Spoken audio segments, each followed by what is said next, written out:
But something else about debt is, Mr. Speaker, and sample this, honorable members.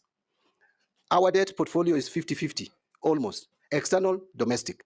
Yet interest payable per year on external debt is 260 billion, on domestic debt is 700 and almost 50 billion. 3 times we are over borrowing domestically.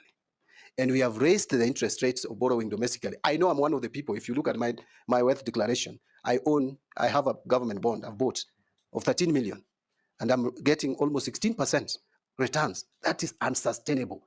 We must have a conversation, Mr. Speaker, and not to scare anyone. We must have a conversation with banks. We are not going to control interest rates. We want you to give the country hope.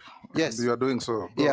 We are not. I'm not going to advocate for interest rates control, as in setting the rates to be charged. It had very disastrous result when we attempted that, remember, through legislation. But banks promised us, Mr. Speaker, banks promised us that if we remove the rate caps, they would loan even more to the private sector. Presently, that is not the case. In fact, bank executives sometimes can just sit and take teas and do nothing, but still make money for shareholders by buying government bonds and government bills. We must move away from that. Actually, we have crowded out private sector. You can see the youth is up in arms. They have no jobs because the private sector is not borrowing money from the. It's not lending. The private sector is not borrowing money banks, yes, to invest, and so we can create jobs. Yes. I know that one of the reasons why we have been raising the interest rate is to control inflation. Inflation has reasonably been controlled now at 4.6%. We must also be alive to the fact that we must balance the two. There must be a net of effect so that we also grow our economy. Good evening, ladies and gentlemen. Again, welcome to Gashi's Kaiman TV, the Tourist Man Black Africa. When Mwai Kibaki took over the reign of leadership of the Republic of Kenya, the late Mwai Kibaki was on a wheelchair, having suffered a serious accident that almost ended his life. He took over on a wheelchair. And why am I talking about Mwai Kibaki? I'm talking about Mwai Kibaki because when he took over the reign of leadership, our economy was on its deathbed. Our economy had literally collapsed. Nothing was working. Not even the road network. The road network was kaput completely. I remember the current Thika superhighway. Ilikuwa ni kama shamba la dizi. Most of the roads, in fact, were impassable. I look at the education sector. Children were roaming all over the streets. Watoto mitaani walikuwa wamejaa kila mahali. Watoto ambao wanazurura walikuwa wanajaa kila mahali. Wezi walikuwa kila mahali. For those of you who remember the kind of toilets that were in Nairobi. Kwanza pale pale bus park. Pale KBS zilikuwa zinabebea magari pale.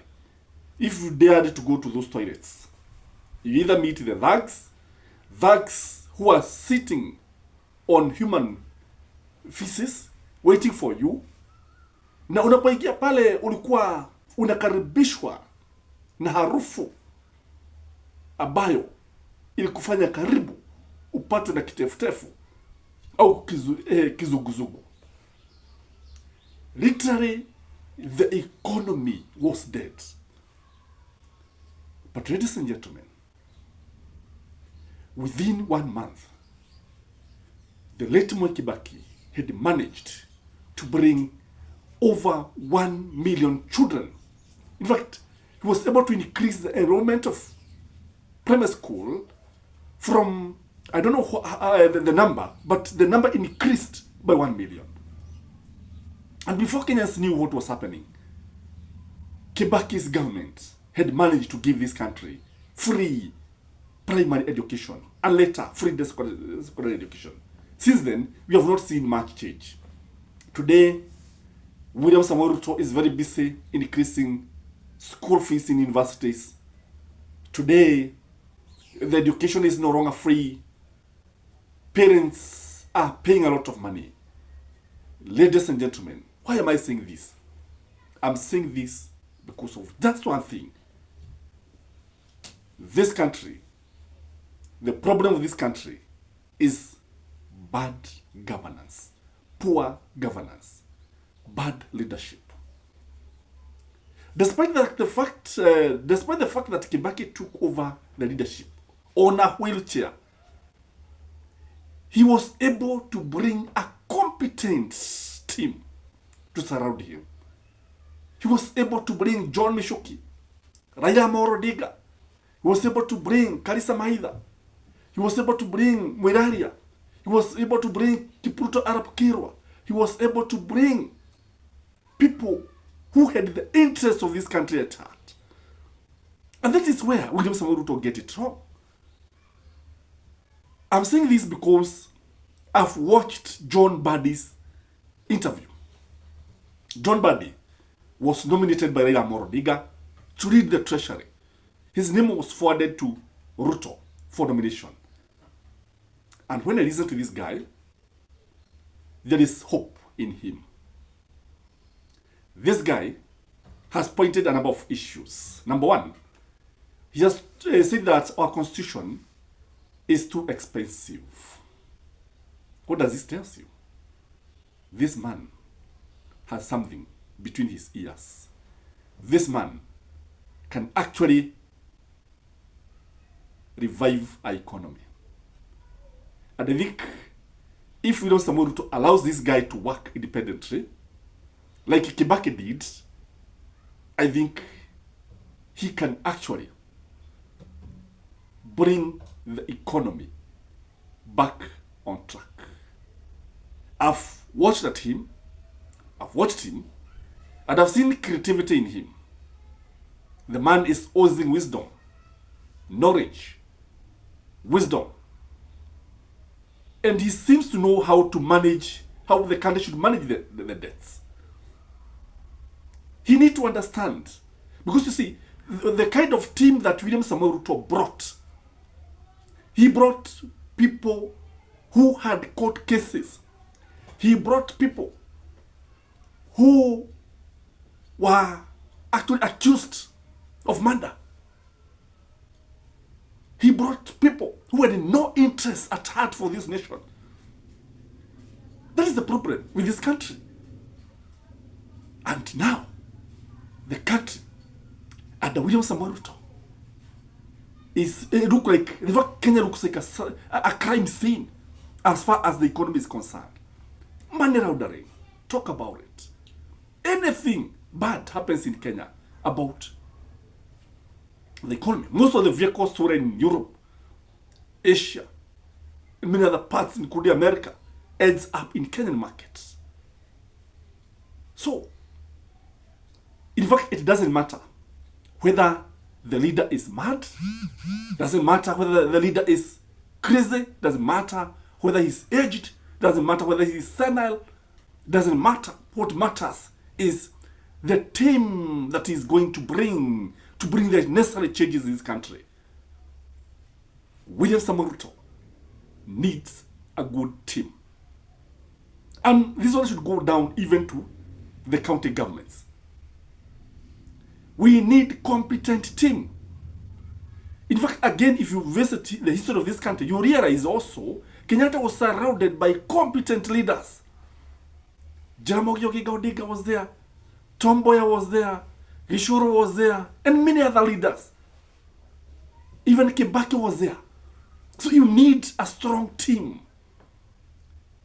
You need people who have the interest of the country at heart. You need people who care about this country. You need true nationalists. A John Mishuki. You need a Matiang'i, a John Githogo. A man who will come, people who will come and face the dragon of corruption head on. A man who will come and say that policemen should have body cameras without blinking so that they can stop stealing from a motorist on the roads. So, and this one will even decrease the number of accidents. You need somebody who would come in the education sector and tell you what we need. We need people who will go to school, come and start their own jobs, create employment, not people who will be educated. After going through education, they will go and work in the affordable housing projects, and others will take you a rift to them to go and work as casual workers in Europe and America. You need somebody who is going to reform the education sector, the health sector, every sector of economy. You need somebody who is going to bring industrial revolution in our country. Ladies and gentlemen, you need incorruptible leaders. People who can, Akina Maraga, these are the people who should be the cabinet. And sometimes, I don't know. But you see, the problem with William Samoei Ruto goes for royalty. William Samoei Ruto goes for friendship. That's the problem. And now, no, we shall be compared. I want us to take a keen look at those people who are appointed from ODM and those who were appointed by William Samoei Ruto. And if John Badi, akina wale wengine ambao wengine wana madoadoa pale, if they are going to deliver, then Kenyans should know that William Samoei Ruto is the problem. Kenyans should know that Raila can make a good president. In fact, if John Badi does not deliver, if he fails to deliver, if he fails to revive the economy, Raila cannot change anything. Because if Raila were to become the president, maybe he will also bring John Badi. Because if he succeeds, it tells you that Raila can easily succeed or could have succeeded. One thing I like about ODM has brainy people. Some of them very honest, by the way. Some of them knows what they want. How I wish somebody like Babu Owino is the CS education. We need people who are self-driven, like Babu Owino. We don't need wheelbarrows. We don't need people who must behave like wheelbarrows. They cannot be able to do anything unless they are pushed. We need visionary leaders. People with vision, so that the vision is going to be implemented for the benefit of this country. Ladies and gentlemen, we don't need to keep on cycling the same guys. Akina Mashogu Sasa, what they do? They messed up the education sector. Mithika Ntuli, he messed up the agriculture sector. Look at it, Moses Kuria, what did he do? Nothing. We don't need such kind of leaders. We need people who requires minimum supervision. We don't need politicians. We need people who want to, or who will bring the most needed change in this country. John Badi, the ball is on your side. Let's see how he is going to behave.